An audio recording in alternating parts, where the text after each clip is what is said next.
Part 1. How it all began. Chapter 1. Introduction. I squirmed at my desk, swinging my legs as I tried to listen to the teacher. Unable to resist any longer, I craned my head to look out the window at the movement and colour that had been demanding my attention. I watched, marvelling at how the bird could construct a home out of those bits of leaf and twig. An ominous silence finally brought my attention back into the room, to find every eye on me.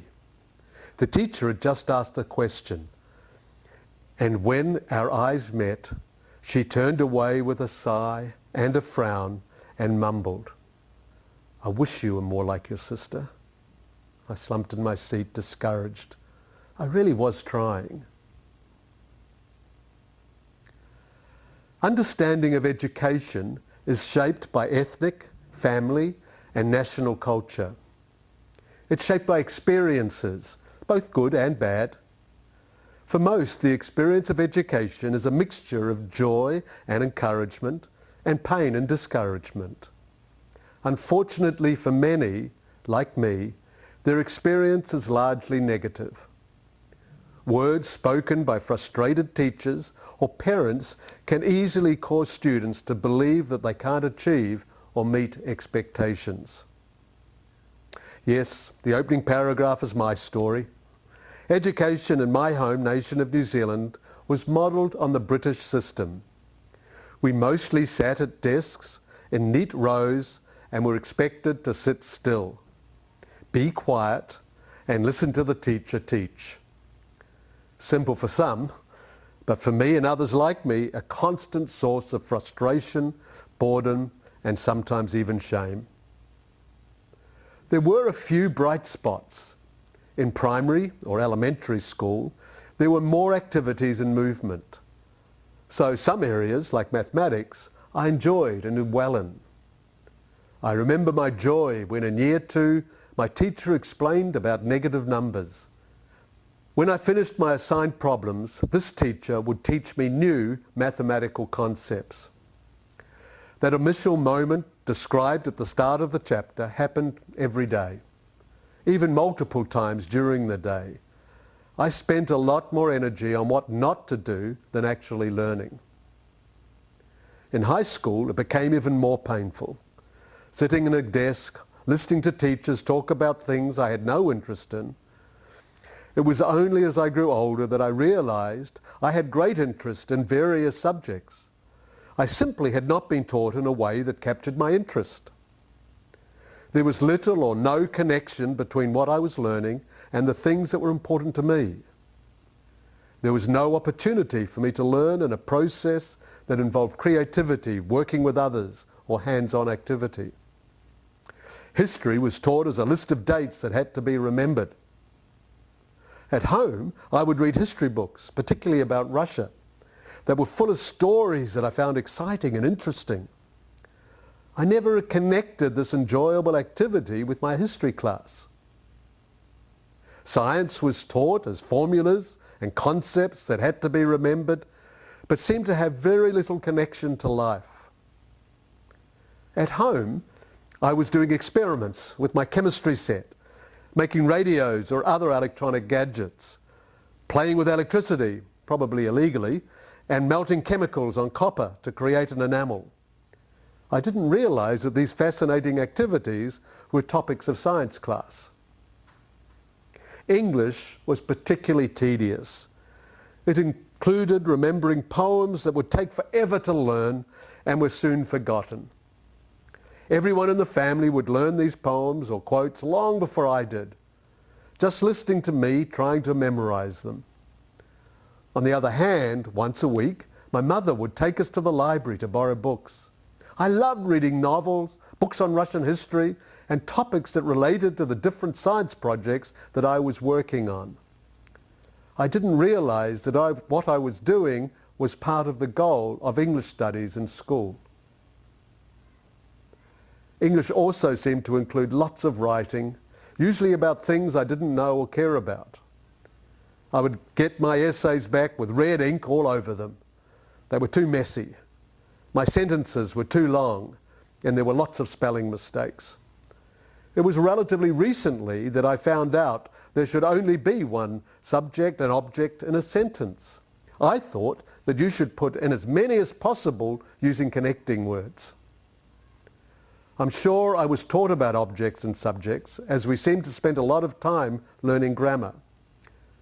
However, I didn't remember this important information. Writing was a lot of effort for very little positive result, as far as I could see. As with us all, my experiences shaped my understanding of learning and education. I had been bored and frustrated and saw little connection to my goals or future vocation.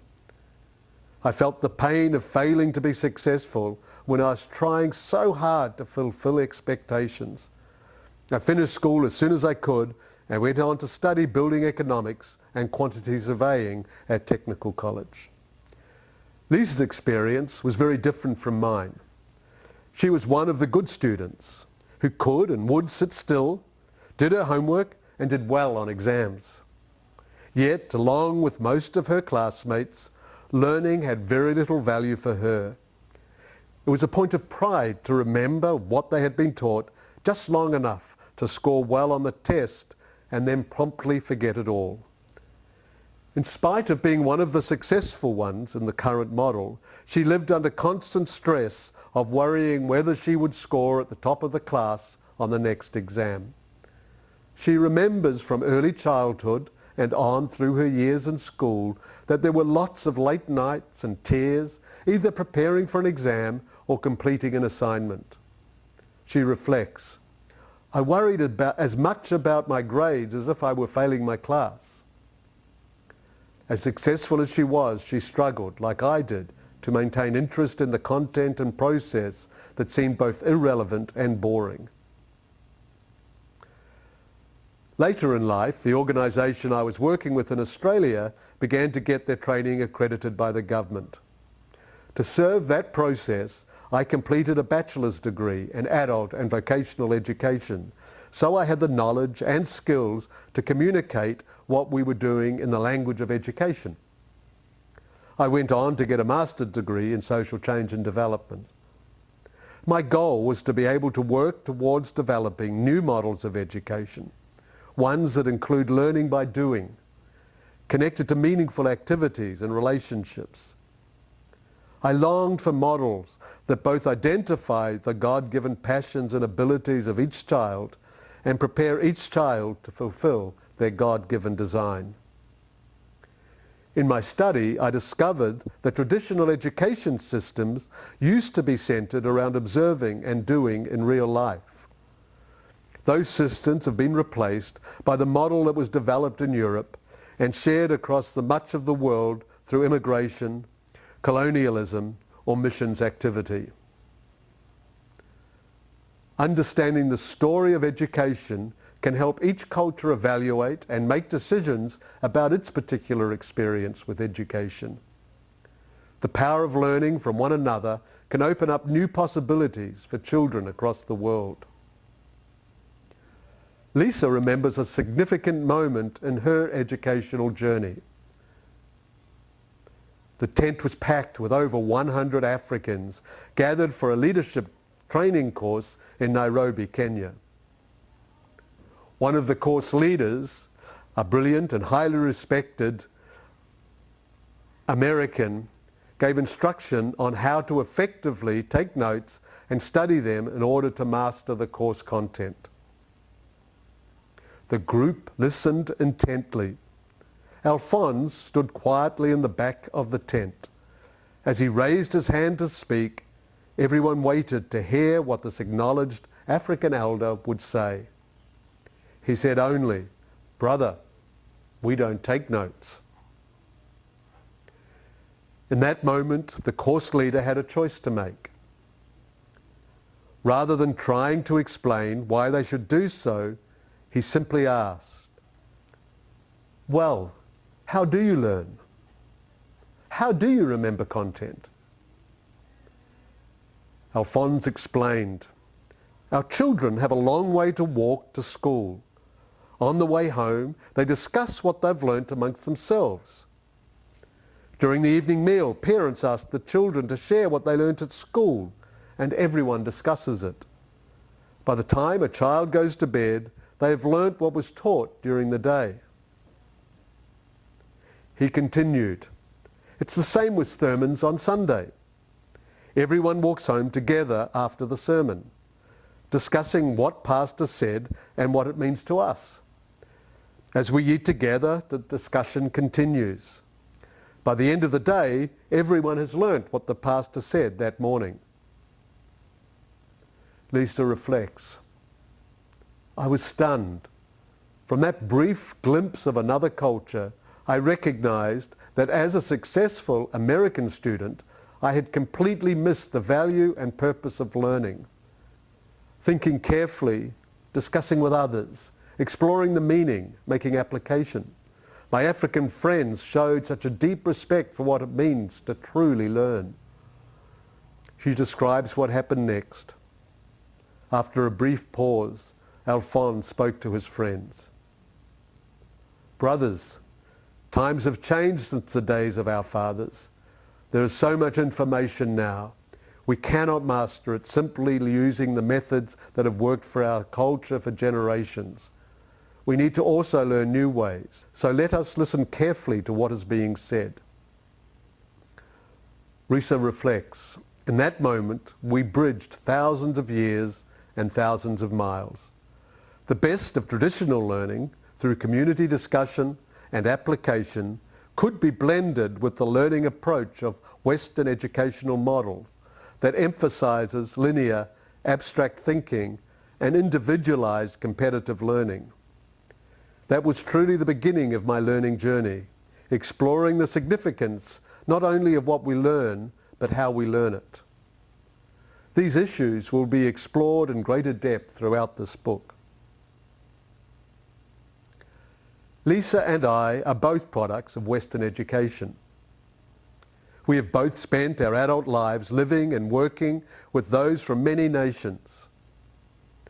In my role as Dean of the College of Education for the University of the Nations, together with Lisa, helping to lead the college, we've had the privilege of teaching, listening to, laughing and crying with educators around the world. For many years, we've trudged through fields, sat under trees and shared the classroom with goats. We've taught in auditoriums with hundreds and consulted with government officials. We've met quietly with small groups, careful to avoid notice from those hostile to Christianity. Everywhere we've found moms and dads, pastors, teachers and school directors, homeschool, private and public school educators, all hungry for change. We have seen firsthand the best and worst of the impact of traditional Western-style education. We have also experienced the joy of transformation that can come as we all move from culture and past experience into what education can be. Research and experience demonstrate that every culture can build from biblical foundations and apply the values and principles that will be discussed in this book. Every community can create models of education that strengthen the beauty and abundance of their lives and their future. Most teachers in formal classrooms or around their kitchen tables are doing the best they can from their own experience. With all of our diversity, most of the world unites around the desire to provide the best possible opportunities for our children. This is an invitation to consider changes that can help us move towards this goal. Cultivating a field to become as productive as possible begins with preparing the ground. It takes time to understand the soil and then evaluate what steps will increase its capacity to grow abundant, nourishing crops.